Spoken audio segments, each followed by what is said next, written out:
innal hamdalillah nahmaduhu wa nasta'inuhu wa nastaghfiruhu wa na'udzu billahi min shururi anfusina wa sayyiati a'malina may yahdihillahu fala mudilla lahu wa may yudlilhu fala hadiya lahu wa ashhadu an la ilaha illallah wahdahu la sharika lahu wa ashhadu anna muhammadan abduhu wa rasuluhu amma ba'd. கண்ணியத்திற்குரிய எல்லாம் வல்ல அல்லாஹ் ஜல்ல ஷானஹு தஆலாவின் நல்லடியார்களே, அல்லாஹுவின் பேரருளால் அவனுடைய கட்டளையாகிய இந்த ஜும்ஆவுடைய வணக்கத்தை நிறைவேற்றுவதற்கும் அதன் ஒரு பகுதியாக அவனுடைய மார்க்கத்தை அதன் தூய வடிவில் அறிந்து கொள்வதற்குமான வாய்ப்பை நாம் எல்லாம் பெற்றிருக்கின்றோம். அன்பிற்குரிய சகோதர சகோதரிகளே, ஒரு தனி மனிதனையோ அல்லது ஒரு சமூகத்தையோ அதிகமான மக்கள் பாராட்டுகிறார்கள், போற்றி புகழ்கிறார்கள் என்று சொன்னால் உடனே நம்முடைய உள்ளம் யாரை மக்கள் பாராட்டுகிறார்களோ, யாரை போற்றி புகழுகிறார்களோ அவர்களை போன்று நாமும் ஆக வேண்டும், அதன் மூலமாக அவர்கள் பெற்ற அந்த பாராட்டை அந்த புகழை நாமும் பெற வேண்டும் என்று ஆசைப்பட்டு அதற்கான முயற்சிகளிலும் ஈடுபடக்கூடிய ஒரு சூழ்நிலையை மனிதர்கள் பெரும்பாலானவர்களிடத்திலே நாம் பார்க்கின்றோம். அந்த புகழுக்கும் அந்த பாராட்டுக்கும் என்ன காரணம்? அவர்கள் தங்களுடைய எந்த செயலால் அப்படிப்பட்ட ஒரு பாராட்டை ஒரு புகழை மக்களுக்கு மத்தியிலே பெற்றார்கள், எந்த அவர்களுடைய செயலினால் அவர்கள் மரியாதைக்குரியவர்களாக பார்க்கப்படுகிறார்கள் என்பதை தெரிந்து அதுபோன்றும் நம்மையும் நாம் ஆக்கிக் கொள்ள வேண்டும் என்பதற்காக முயற்சி செய்யக்கூடியவர்கள் பலர். ரோல் மாடல் என்று சொல்லுவார்கள். அவர்களை முன்மாதிரியாக எடுத்துக்கொண்டு நான் செயல்பட்டு கொண்டிருக்கிறேன், இவரை ரோல் மாடலாக எடுத்துக்கொண்டு நான் செயல்பட்டு கொண்டிருக்கிறேன் என்று சொல்லி அந்த புகழுக்குரியவர்களை, மக்களால் மதிக்கப்படக்கூடியவர்களை போன்று நாமும் ஆக வேண்டும். அன்புக்குரியவர்களே, யார் புகழப்படக்கூடியவர்களாக பாராட்டுக்குரியவர்களாக உலக மக்களால் பார்க்கப்பட்டு கொண்டிருக்கிறார்களோ அந்த நபர்களை பாராட்டக்கூடியவர்கள், புகழக்கூடியவர்கள் எல்லாம் தெளிவாக தெரிந்து அவர்களை பாராட்டுகிறார்களா, புகழுகிறார்களா என்பது கேள்விக்குறி. ஏனென்று சொன்னால் இந்த புகழ் என்பது, இந்த பாராட்டு என்பது உறுதியானது என்று சொல்ல முடியாது.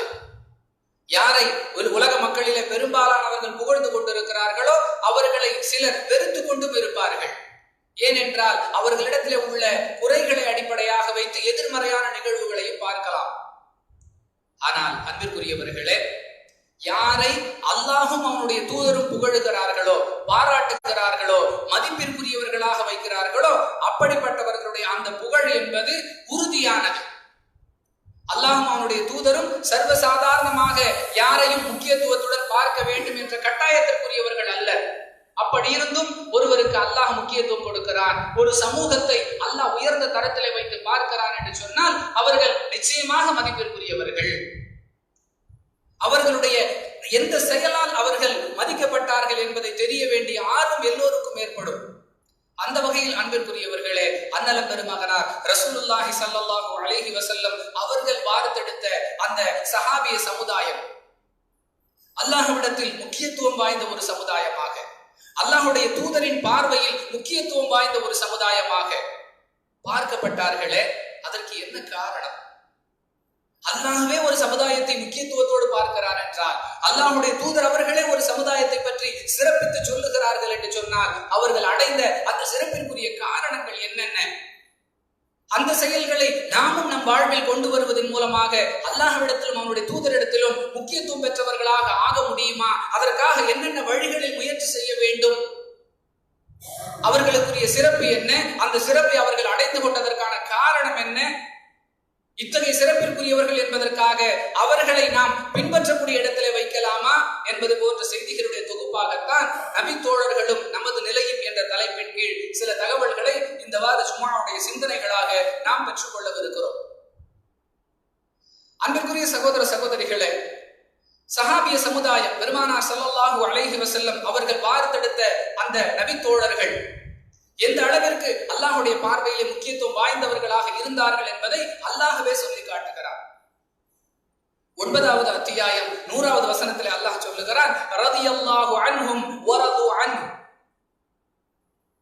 அல்லாஹ் அவர்களை பொருந்திக் கொண்டார், அவர்களும் அல்லாஹ்வை பொருந்திக் கொண்டார்கள்.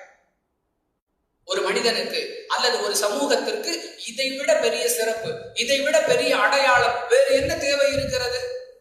அல்லாஹ்வுடைய பொருத்தத்திற்குரியவர்களாக ஆகிவிட்டார்கள் என்பதை விட சிறந்த அடையாளம், சிறந்த சிறப்பு, சிறந்த மரியாதை வேறு என்ன தேவை? அல்லாஹ்வுடைய பொருத்தத்தை பெறுதல் என்று சொன்னால் அவர்களுடைய செயல்கள் மாண்புமிக்கவைகளாக, மகத்துவத்திற்குரியவர்களாக இருந்தால்தான் இறைவனால் அவர்கள் சிறப்பித்து சொல்லப்பட முடியும், இறைவனுடைய பொருத்தத்தை பெற முடியும். அந்த நிலையை சஹாபாக்கள் அடைந்து கொண்டார்கள் என்பதை விட வேறு என்ன சிறப்பை சொன்னாலும் மற்றதெல்லாம் அதற்கு கீழாகத்தான் இருக்கும். இறைவனுடைய திருப்தியை பெற்றுக்கொண்ட ஒரு சமுதாயம். இதை கடந்து ரசூலுல்லாஹி ஸல்லல்லாஹு அலைஹி வஸல்லம் அவர்கள் அந்த சஹாபிய பெருமக்களை பற்றி, அந்த சஹாபாக்களுடைய சமூகத்தை பற்றி எந்த அளவிற்கு சிறப்பித்து சொல்லுகிறார்கள். அன்பிற்குரியவர்களே, புகாரில் இடம்பெறக்கூடிய ஆதாரபூர்வமான செய்திகள் 3673வது ஹதீஸ். பெருமானார் ஸல்லல்லாஹு அலைஹி வஸல்லம் சொன்னார்கள், என்னுடைய தோழர்களை ஏசாதீர்கள், சஹாபாக்களை திட்டாதீர்கள். ஏன் என்று சொன்னால், உங்களில் ஒருவர் உஹது மலை அளவு அல்லாஹ்வுடைய பாதையில் தர்மம் செய்தாலும் என் தோழர்கள் 2 கையளவு அல்லது அதில் பாதி அளவு செய்யக்கூடிய தர்மத்திற்கு ஈடாகாது என்று சொன்னார்கள். அன்பிற்குரியவர்களே, இந்த ஒப்புமையை கவனித்து உற்று நோக்க வேண்டும். உங்களிலே ஒருவர் உஹது மலை அளவு அல்லாஹ்வுடைய பாதையிலே செலவு செய்தாலும் என் தோழர்கள் 2 கையளவோ அல்லது அதில் பாதி, அதாவது 1 கையளவு செய்கிறார்களே, அந்த தர்மத்திற்கு உங்களுடைய மலையளவு தர்மம் நிகராகாது என்று சொன்னார்கள். அப்படி என்றால் அவர்கள் இறைவன் பார்வையிலும் இறை தூதரின் பார்வையிலும் எந்த அளவிற்கு உயர்வு பெற்றவர்கள். திருமதியில் இடம்பெறக்கூடிய 3796வது செய்தி. அன்பிற்குரியவர்களே, பெருமானார் ஸல்லல்லாஹு அலைஹி வஸல்லம் சொல்லக்கூடிய ஹதீஸ் 3797 திருமதியில, என்னுடைய தோழர்களை திட்டாதீர்கள், என்னுடைய தோழர்களை நோவினை செய்யாதீர்கள், இப்படிலாம் சொல்லக்கூடிய அதே கருத்தை இங்க சொல்றாங்க. யார் என் தோழர்களை நேசிக்கிறார்களோ அவர்கள் என்னை நேசித்தவர் போன்றவராவார். என் தோழர்களை நேசித்தவர் என்னை நேசித்தவர் போன்றவராவார். என்னை நேசிப்பவர் அல்லாஹ்வை நேசித்தவர் போன்றவராவார். சஹாபாக்களை நேசித்தால் அது நபிகள் நாயகம் ஸல்லல்லாஹு அலைஹி வஸல்லம் அவர்களை நேசித்தது போன்று. யார் நபிகளாரை நேசிக்கிறார்களோ அவர்கள் அல்லாஹ்வை நேசித்தவராவார். இப்படி சொல்லிவிட்டு இதற்கு எதிர்மறையான விஷயத்தையும் அல்லாஹ்வுடைய தூதர் சொல்லுகிறார்கள். யார் என் தோழர்களை வெறுக்கிறார்களோ, என் தோழர்களுக்கு நோவினை கொடுக்கிறார்களோ அவர்கள் எனக்கு நோவினை கொடுத்தவர்கள் ஆவார்கள். எனக்கு யார் நோவினை கொடுத்தாரோ அவர் அல்லாஹ்வுக்கே நோவினை செய்தவர் ஆவார். தன்னை நோவினை செய்தவர்களை அல்லாஹ் தண்டிக்காமல் விடுவதில்லை. அன்பிற்குரியவர்களே, இந்த வாசகங்கள் எல்லாம் நபித்தோழர்களுக்கு அல்லாஹ்விடத்திலும் அவனுடைய தூதரிடத்திலும் இருக்கக்கூடிய முக்கியத்துவத்தை எடுத்து காட்டக்கூடிய வாசகங்களாக இருக்கின்றன என்பதை நாம் தெளிவாக விளங்கிக் கொள்ள வேண்டும். இன்னும் ஒருபடி மேலாக அந்த சஹாபிய சமூகத்தை பற்றி அல்லாஹ் திருக்குர்ஆனிலே சொல்லி காட்டுகிறார். 7வது அத்தியாயம் 157வது வசனத்திலே சொல்லுகிறார், ஃபல்லதீன ஆமனு பிஹி வஅஸ்ஸருஹு வனஸருஹு வத்தபஉன் நூரல்லதி உன்ஸில மஅஹு. இந்த நபியின் மீது நம்பிக்கை கொண்டு, வஅஸ்ஸருஹு அவரை கண்ணியப்படுத்தி, வனஸருஹு அவருக்கு உதவியும் செய்து, வத்தபஉன் நூரல்லதி உன்ஸில மஅஹு அவருடன் அருளப்பட்ட அந்த ஒளியை, அந்த குர்ஆனை பின்பற்றக்கூடிய அந்த சமூகத்தவர்கள் இருக்கிறார்களே, உலாயிக ஹுமுல் முஃப்லிஹூன் அவர்கள்தான் வெற்றி பெற்றவர்கள்.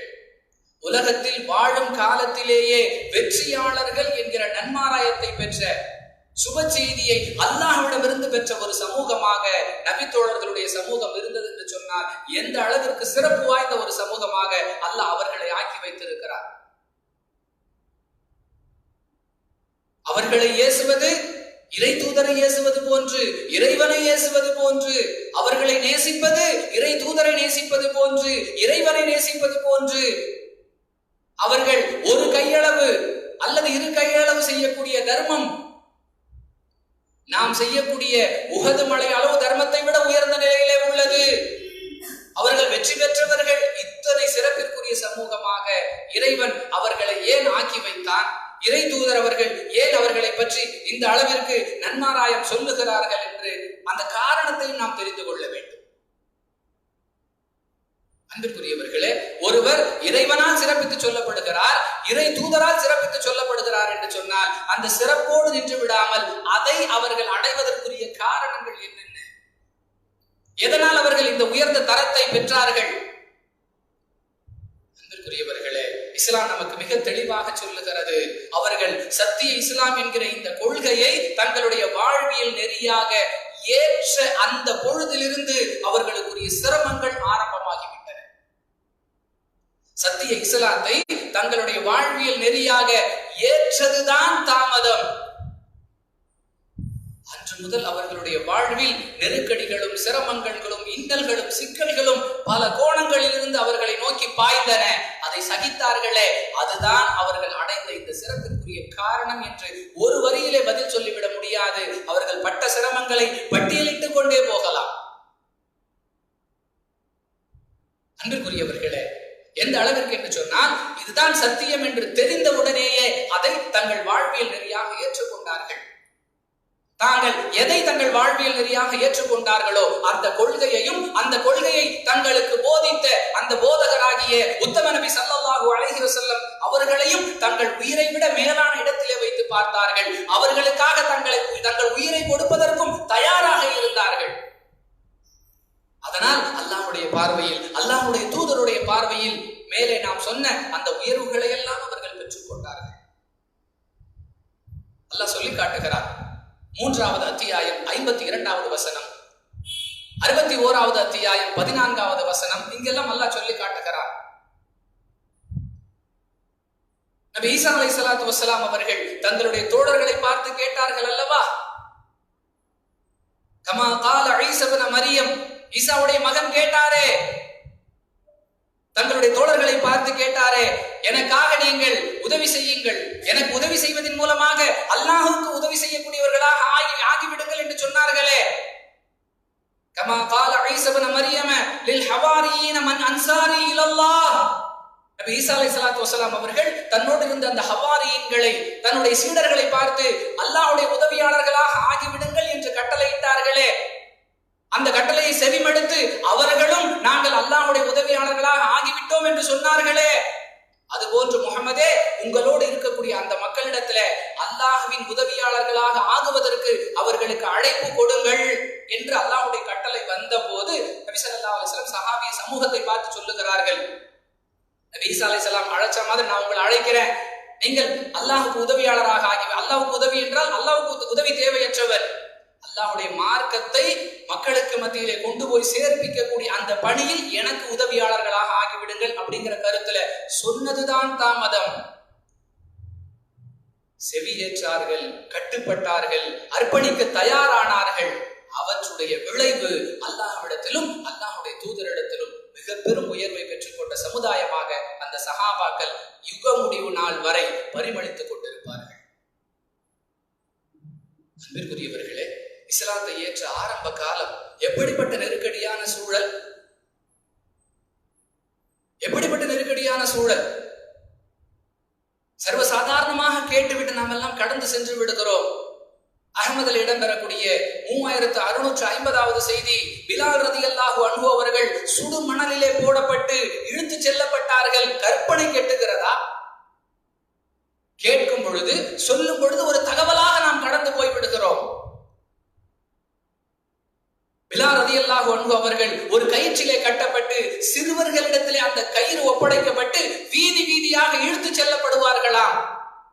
பிலால் ரலியல்லாஹு அன்ஹு அவர்களுக்கும் மக்கத்து முஸ்லிம்களுக்கும் எந்த வாய்க்கால் தகராறும் இல்லை, எந்த வரப்பு பஞ்சாயத்தும் இல்லை, எந்த கொடுக்கல் வாங்கலிலே குளறுபடியும் இல்லை. ஒரே ஒரு அடிப்படை, இந்த சத்திய இஸ்லாத்தை தங்களுடைய வாழ்வியல் நெறியாக ஏற்றுக்கொண்டார்கள் என்பதை தவிர, இந்த கொள்கையை ஏற்றதால், இந்த கொள்கையின் அடிப்படையிலே நடக்க முயற்சித்ததால், இந்த கொள்கையை மக்கள் மன்றத்தில் எடுத்து சொன்னதால், இந்த காரணங்களை தவிர்த்து வேறு எந்த காரணங்களுக்காகவும் அந்த சஹாபிய சமுதாயம் சிரமங்களை எதிர்கொள்ளவில்லை.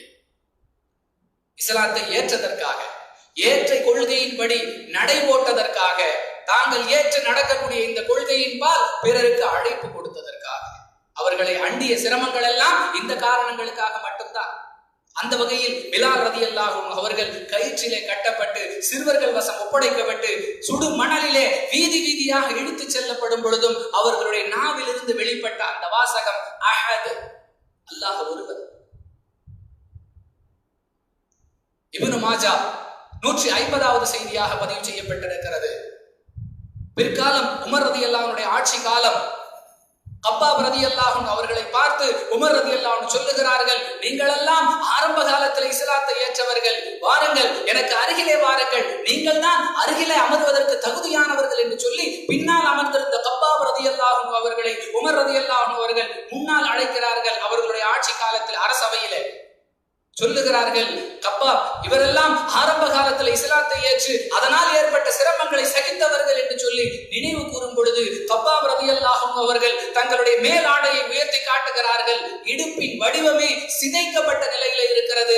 ஆரம்ப காலத்தில் இஸ்லாத்தை ஏற்றதால் கொள்கையை விட்டுவிடும்படி கொடுத்த நெருக்கடியால் நெருப்பு கங்குகளின் மீது போட்டு இழுக்கப்பட்டதால் சதை அப்படியே பீந்து உருகி அந்த இடுப்பின் தசை வடிவமே மாற்றப்பட்ட ஒரு கோலத்தை கப்பாப் ரலியல்லாஹு அன்ஹு அவர்கள் உமர் ரலியல்லாஹு அன்ஹுடைய ஆட்சி காலத்திலே மக்கள் மன்றத்தில் எடுத்து காட்டினார்கள் என்பதை இப்னு மாஜாவுடைய 150வது அறிவிப்பிலே பார்க்கிறோம். இப்பொழுது சொல்லுங்கள், அல்லாஹ்விடத்திலும் அல்லாஹ்வுடைய தூதரிடத்திலும் அந்த நபி தோழர்களுக்கு கிடைத்த அங்கீகாரம் மிக நியாயமானது. யாசிர் ரலியல்லாஹு அன்ஹு, சுமையா ரலியல்லாஹு அன்ஹா, அம்மா ரலியல்லாஹு அன்ஹு, மிக்தாத் ரலியல்லாஹு அன்ஹு, சுஹைப் ரலியல்லாஹு அன்ஹு என்று சொல்லி ஆரம்பகால ஈமானியர்களாக விரல் விட்டு எண்ணக்கூடிய 8 அல்லது 9 நபி தோழர்கள் எப்படிப்பட்ட நெருக்கடியை கடந்து சென்றிருப்பார்கள். சுஹைப் இப்னு சினான் ரலியல்லாஹு அன்ஹு, உஸ்மான் ரலியல்லாஹு அன்ஹுடைய சிறிய தந்தை ஓலை பாயிலே சுற்றப்பட்டு மேலே கட்டி தொங்கவிடப்பட்டு கீழே நெருப்பு மூட்டப்பட்டு அதிலிருந்து வெளிப்பட்ட புகையால் மூச்சு திணறி சிரமப்படுவார்கள். சொல்லப்படும் இஸ்லாத்தை விட்டுவிடு, இல்லை என்றால் உன்னை நாங்கள் அப்படியே விட்டு விடுவோம். உயிர் இழக்கப்படுவது இலகுவாக தெரிந்தது ஈமானை இழப்பதை விட.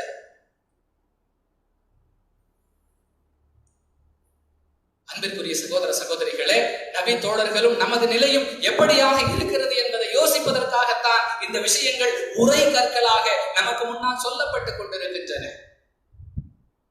எந்த நபி தோழர்களுடைய பெயர்களை நம் பிள்ளைகளுக்கு வைக்க வேண்டும் என்று ஆசைப்படுகிறோமோ, எந்த நபி தோழியர்களுடைய பெயர்களால் பெண்களுக்கான மதரசாக்கள் துவங்கப்பட வேண்டும் என்று விரும்புகிறோமோ, அந்த சஹாபிய சமுதாயத்துடைய தியாகங்கள் எங்கே? நம்முடைய நிலை எங்கே?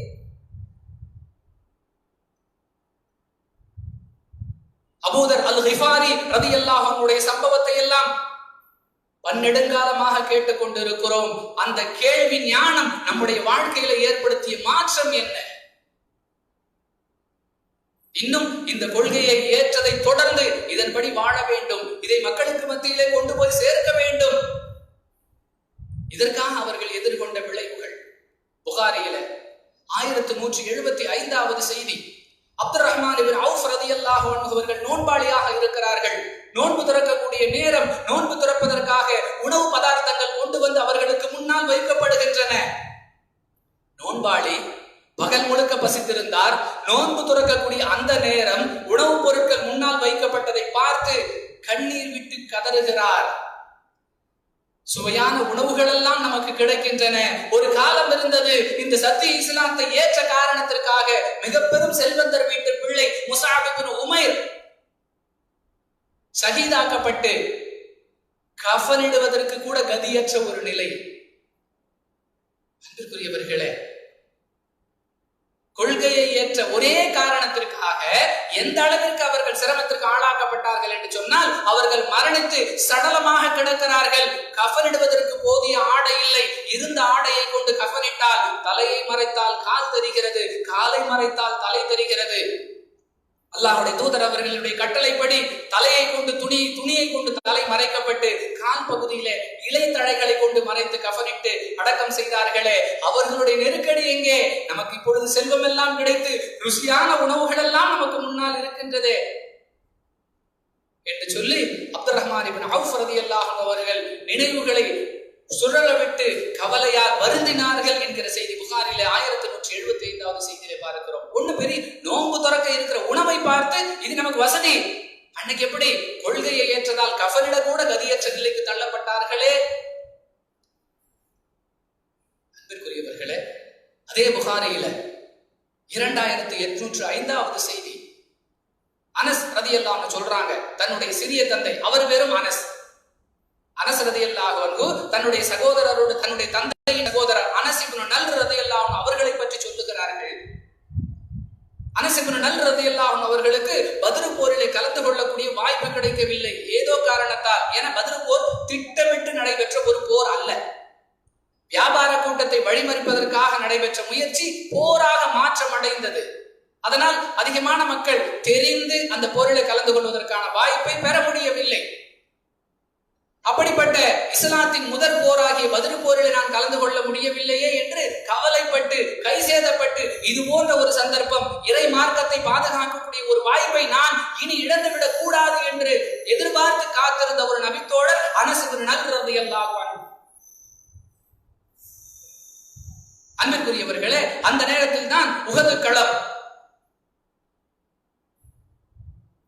உஹது போரிலே மிக வீராவேசமாக கலந்து கொண்டவர்களிலே இஸ்லாமியர் தரப்பிலிருந்து கலந்து கொண்ட ஒருவர் அனஸ் இப்னு நல் ரலியல்லாஹு அன்ஹு.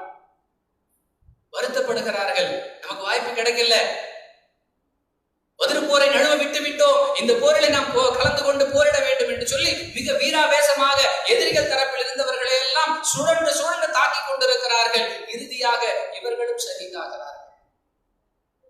அன்பிற்குரியவர்களே, அந்த ஹதீஸை அறிவிக்கக்கூடிய அனஸ் ரலியல்லாஹு அன்ஹு சொல்லுகிறார்கள், ஷஹீதாக்கப்பட்டவர்களுடைய உடலிலே அனஸ் இப்னு நல் ரலியல்லாஹு அன்ஹுடைய சடலத்தையும் நாங்கள் பார்த்தோம்.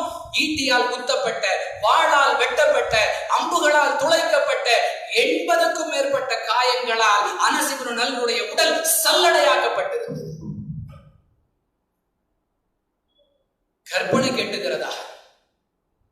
நபித்தோழர்களுடைய நிலையை நம்முடைய நிலையோடு ஒப்பிட்டு பார்த்தால், இந்த மார்க்கத்தை ஏற்க வேண்டும், இதன்படி நடக்க வேண்டும், இதை மக்களுக்கு மத்தியிலே கொண்டு போய் சேர்ப்பிக்க வேண்டும் என்கிற முயற்சியிலே நபித்தோழர்களோடு நமது நிலையை ஒப்பிட்டால், நாம் இன்னும் அதற்கான முயற்சியிலே கால் எடுத்து கூட வைக்கவில்லை என்பதுதான் நிதர்சனம்.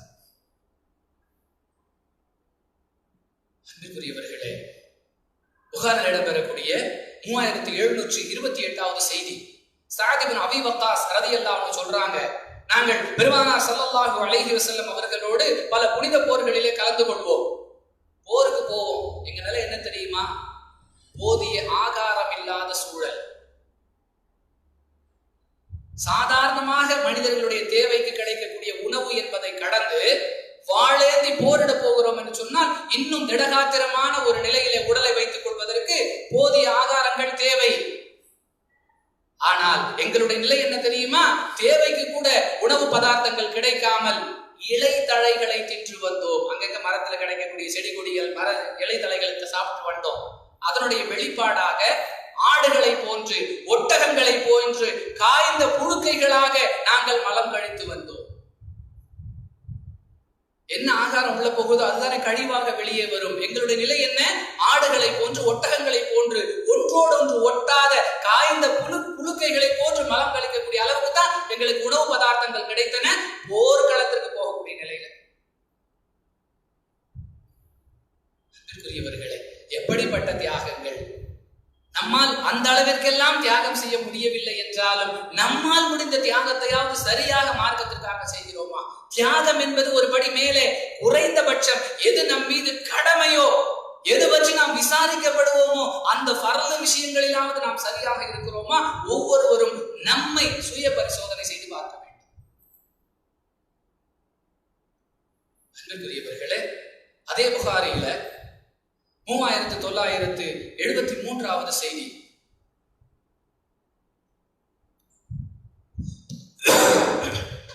சுபைர் இப்னு அவ்வாம் ரலியல்லாஹு அன்ஹு அவர்கள் தொடர்பாக, அவர்களுடைய மகன் உர்வா, அவர் சஹாபி அல்ல, நபி ஸல்லல்லாஹு அலைஹி வஸல்லம் காலத்திற்கு பிறகு பிறந்தவர். அவர் சொல்லுகிறார், நான் சிறிய வயதில் இருக்கும் பொழுது என் தந்தை மூலமாக கேள்விப்பட்டது, என்னுடைய தந்தை அல்லாஹ்வுடைய பாதையில் போரில் கலந்து கொண்டதால் ஏற்பட்ட 3 காயங்கள் அவருடைய உடலிலே இருந்தன. சுபைர் இப்னு அவ்வாம் ரலியல்லாஹு அன்ஹு அவருடைய உடம்புல 2 காயங்கள் பத்ர் போரிலே ஏற்பட்டவை. ஒரு காயம் எர்மூக் என்று சொல்லக்கூடிய அந்த யுத்தத்திலே ஏற்பட்டது. ஏற்பட்டது. அதிலே ஒரு காயம் அவருடைய தோள்பட்டையிலே இருந்தது. அது எந்த அளவிற்கு என்று சொன்னால் ஒரு விரல் நுழையக்கூடிய அளவிற்கு ஆழமான காயமாக இருந்தது. அன்பிற்குரியவர்களே, அதே புகாரியில 1072வது செய்தி, ஹம்சா ரலியல்லாஹு அன்ஹு அவர்கள் கொல்லப்பட்ட அந்த வரலாற்றை யார் அவர்களை கொலை செய்தாரோ அந்த வஹ்ஷி பிற்காலத்திலே சொல்லுகிறார், அவரை பழி தீர்க்க வேண்டும் என்ற எண்ணம் எனக்கு இருந்தது. இஸ்லாத்தை ஏற்கிறதுக்கு முன்னாடி ஹம்சாவை பழி தீர்க்க வேண்டும் என்ற எண்ணம் என்னுடைய உள்ளத்திலே ஓடிக்கொண்டிருந்தது.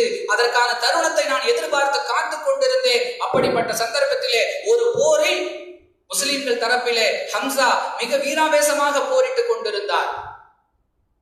என்னுடைய நோக்கம் அவரை தாக்குவதாக மட்டுமே இருந்தது. அவரை எதிர்பார்த்து காத்து ஒரு பாறை இடுக்கிலே நான் ஒளிந்து கொண்டிருந்தேன். எனக்கு சமீபமாக ஹம்சா வரும் பொழுது என் கையிலே இருந்த ஈட்டியை அவருடைய மறைவிடத்தை நோக்கி வீசி எறிந்தேன். நான் எறிந்த ஈட்டி அவர் உடலை துளைத்துக் கொண்டு அவருடைய பின்பகுதி வழியாக வெளியேறியது. அதுதான் அவருடைய வாழ்நாளின் கடைசி நாளாக இருந்தது. யார் அவர்களை ஷஹீதாக்கினாரோ அவருடைய டிக்ளரேஷன், எரியப்பட்ட ஈட்டி அடி வயிற்று பகுதியை துளைத்துக் கொண்டு பின் வழியாக வெளியேறியது. ஹம்சாவுக்கும் வஹ்ஷிக்கும் என்ன பஞ்சாயத்து? அன்பிற்குரியவர்களே, இந்த மார்க்கத்தை ஏற்றுக்கொண்டார், இந்த மார்க்கத்தை பாதுகாக்க போராடுகிறார் என்பதை தவிர ஹம்சா மீது வஹ்ஷிக்கு எந்த காழ்ப்புணர்ச்சியும் இல்லை. அதே புகாரியில 4122வது செய்தி, ஆயிஷா ரலியல்லாஹு அன்ஹா சொல்றாங்க, சஅத் இப்னு முஆத் ரலியல்லாஹு அன்ஹு அகழ் போரிலே கலந்து கொண்ட பொழுது எதிர்த்தரப்பில் இருந்து வந்த ஒரு வாள் அவர்களுடைய உடலில் உள்ள ஒரு நரம்பை துண்டித்தது. தொடர்ந்து அதிலிருந்து ரத்தம் வெளியேறிக் கொண்டே இருந்தது. அவரை பராமரிப்பதற்காக பெருமானார் ஸல்லல்லாஹு அலைஹி வஸல்லம் மஸ்ஜித் நபவி பள்ளி வாசலிலே ஒரு தனி கூடாரம் அமைத்து அவருக்கு தங்க இடம் வைத்து கொடுத்து சிகிச்சை அளித்துக் கொண்டிருந்தார்கள். காலப்போக்கில் அந்த நரம்பு துண்டிக்கப்பட்ட இடத்திலிருந்து அதிகமான ரத்தப்போக்கு ஏற்பட்டு அதன் காரணமாக அவர் ஷஹீதானார். அன்புக்குரியவர்களே, இப்படி வரலாறுகள் நீண்டு கொண்டே செல்கின்றன. அதே புகாரி 1260வது செய்தி, மூத்தா போரிலே கலந்து கொண்ட ஒரு நபித்தோழரை பற்றி அப்துல்லாஹ் இப்னு உமர் ரலியல்லாஹு அன்ஹு சொல்றாங்க. ஜாஃபர் இப்னு அபி தாலிப் ரலியல்லாஹு அன்ஹு அவர்கள் மூத்தா போரிலே கலந்து கொண்டார்கள். அவர்களுக்கு ஏற்பட்ட காயங்களை பற்றி நான் பார்க்கும் பொழுது அவருடைய உடலால் 50க்கும் மேற்பட்ட காயங்கள் அவருடைய உடலில் ஏற்பட்டிருந்தன. அதிலே ஒன்று கூட முதுகு முன்புறமாகத்தான் இருந்தது. அவ்வளவு காயமுமே. இதிலிருந்து அவர் போரிலே புறமுதுகிட்டு ஓடாதவர் என்பதும் தெரிந்தது. அன்பிற்குரியவர்களே, இப்படி நபித்தோழர்களுடைய தியாகங்கள் பெரிய பட்டியல். நாம் புரிந்து கொள்வதற்காக, நம்மை சுய பரிசோதனை செய்து கொள்வதற்காக சில விஷயங்கள் நமக்கு முன்னால். ஜாபிர் இப்னு அப்துல்லாஹ் 4875வது செய்தி முஸ்லிமில் இடம்பெற்றிருக்கிறது. ஜாபிர் இப்னு அப்துல்லாஹ் ரலியல்லாஹு அன்ஹு சொல்றாங்க, என்னுடைய தந்தை உஹது போரிலே ஷஹீதாக்கப்பட்டு கிடந்தார். அவருடைய உடலை தேடி ஒவ்வொருவராக நான் பார்த்து கொண்டிருந்தேன். என்னுடைய தந்தைக்கு அருகிலே சென்று அவர் போர்த்தி வைக்கப்பட்டிருந்த அந்த துணியை அகற்ற முற்பட்டேன். என் குடும்பத்தவர்கள் என்னை தடுத்தார்கள். திரும்ப முயற்சித்தேன், திரும்ப தடுத்தார்கள். திரும்ப முயற்சித்தேன், திரும்ப தடுத்தார்கள். ஒரு வழியாக நான் பார்த்தேன், அவருடைய காது மூக்கெல்லாம் அறுக்கப்பட்டு அவருடைய உறுப்புகள் எல்லாம் சிதைக்கப்பட்ட நிலையிலே அவருடைய உடலை நான் பார்த்தேன். பிறகு பெருமானார் ஸல்லல்லாஹு அலைஹி வஸல்லம் அவர்கள் என்னுடைய தந்தை உடலை அங்கிருந்து சுமந்தார்கள் அப்படின்னு ஒரு அறிவிப்பிலையும், சுமந்து செல்லும்படி கட்டளையிட்டார்கள் என்று இன்னொரு அறிவிப்பிலும் இடம்பெற்றிருக்கக்கூடிய செய்தி. பிறகு ஒரு பெண்மணி, எங்கள் உறவுக்கார பெண்மணி அழுது கொண்டே ஓடி வந்தார். இது மாதிரி ஜாபிர் இப்னு அப்துல்லாஹ் ஷஹீதாயிட்டாருங்கிற அந்த வருத்தத்தோடு அழுது கொண்டே ஒரு பெண்மணி ஓடி வந்தார். பெருமானார் ஸல்லல்லாஹு அலைஹி வஸல்லம் சொன்னார்கள், அவருடைய உடல் வைக்கப்பட்ட இடத்திலிருந்து சுமக்கும் வரை, அங்கிருந்து தூக்குற வரைக்கும் மலக்குகள் தங்களுடைய இறகுகளால் நிழலிட்டுக் கொண்டிருந்தார்களே. இத்தகைய சிறப்பிற்குரியவருக்காக நீங்கள் ஏன் அழ வேண்டும்? இதை நினைச்சு சந்தோஷம் தான் படணும் என்று அல்லாஹ்வுடைய தூதர் அவர்கள் சமாதானப்படுத்தினார்கள் என்ற செய்தி நம்ம முஸ்லிம்ல 4875வது ஹதீஸ்ல பார்க்கிறோம். உணர்வு பெறுவதற்காக சில செய்திகள் நமக்கு முன்னால் வைக்கப்பட்டிருக்கின்றன. இந்த அளவிற்கு உயர்ந்த நபித்தோழர்களுடைய வாழ்வியலை போன்று நாமும் நம்முடைய தியாகங்களில், நம்முடைய அர்ப்பணிப்புகளில் நம்மை நாம் முன்னெடுக்க வேண்டும் என்பதை கடந்து இவ்வளவு உயர்ந்த நிலையில் இருக்கிறார்களே, இந்த சஹாபாக்களை பின்பற்றுவதும் மார்க்கத்திலே ஒரு அம்சமா என்கிற ஒரு கேள்வி வருகிறது. அது தொடர்பான விளக்கத்தை இரண்டாவது உரையிலே பார்ப்போம்.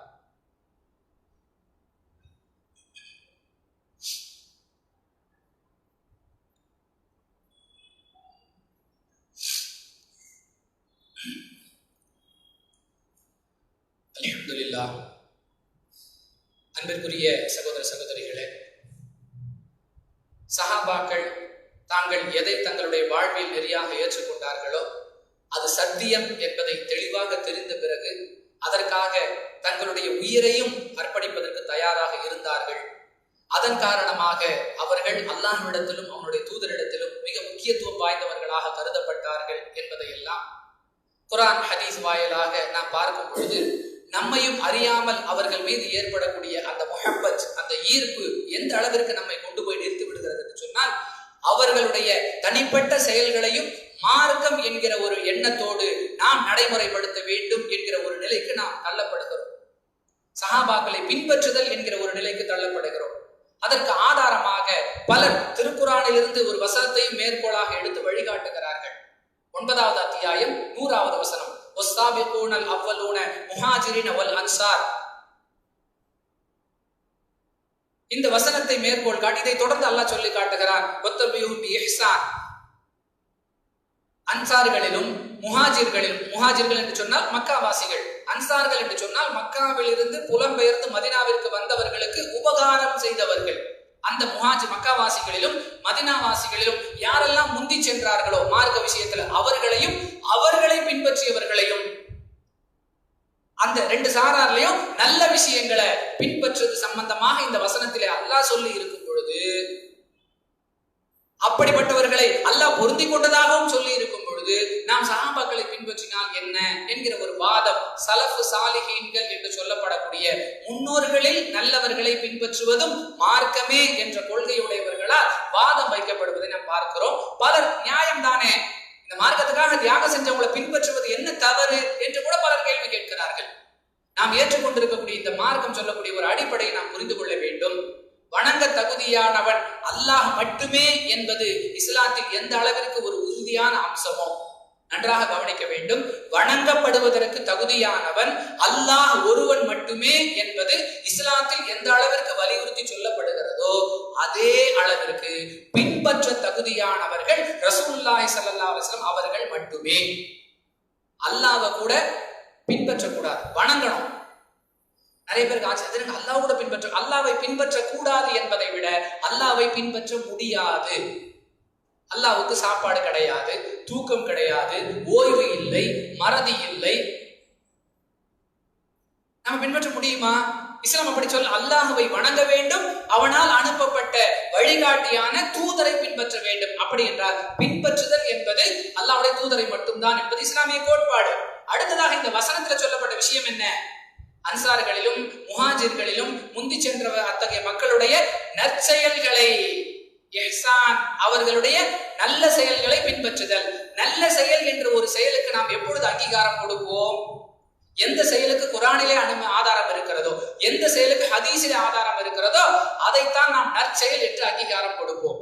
அப்ப சஹாபாக்களுடைய செயல்களில் எது நற்செயலோ அது குர்ஆன், அது ஹதீஸ், அது சஹாபாக்களை பின்பற்றுதல் என்று வராது. குர்ஆனிலே சொல்லப்பட்டதை செயல்படுத்தியதாகவும் ஹதீஸிலே சொல்லப்பட்டதை பின்பற்றியதாகத்தான் ஆகும்.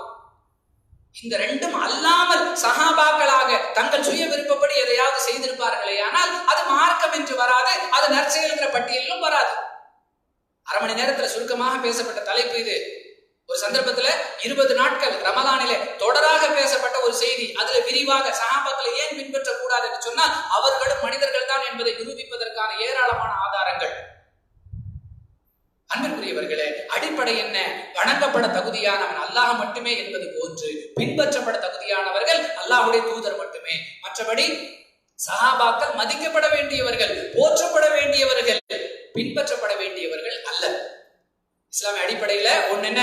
வணங்க தகுதியானவன் அல்லாஹ் மட்டும்தான், பின்பற்ற தகுதியானவர்கள் ரசூல் ஸல்லல்லாஹு அலைஹி வஸல்லம் மட்டும்தான். என்பதுதான். சஹாபாக்களுடைய தியாகத்தை மதிக்க வேண்டும், போற்ற வேண்டும். அவர்களுடைய வாழ்வில் நல்ல விஷயங்களை எடுத்துக்கொள்ள வேண்டும். நல்ல விஷயங்கள் என்றால் அதுவும் குர்ஆன் ஹதீஸ் அடிப்படையில் உள்ளதை எடுத்துக்கொள்ள வேண்டும். இது சஹாபாக்களை பின்பற்றியதாக ஆகாது. இந்த வித்தியாசங்களை எல்லாம் புரிந்து கொண்டு நம்முடைய வாழ்வியல் அமைப்புகளை ஏற்படுத்திக் கொள்ளக்கூடிய வாய்ப்பை அல்லாஹ் எனக்கும் உங்களுக்கும் தந்தருவானாக. வாஹிர தவானா அனில் ஹம்துலில்லாஹி ரப்பில் ஆலமீன். அஸ்ஸலாமு அலைக்கும் வரஹ்மத்துல்லாஹி வபரகாத்துஹு.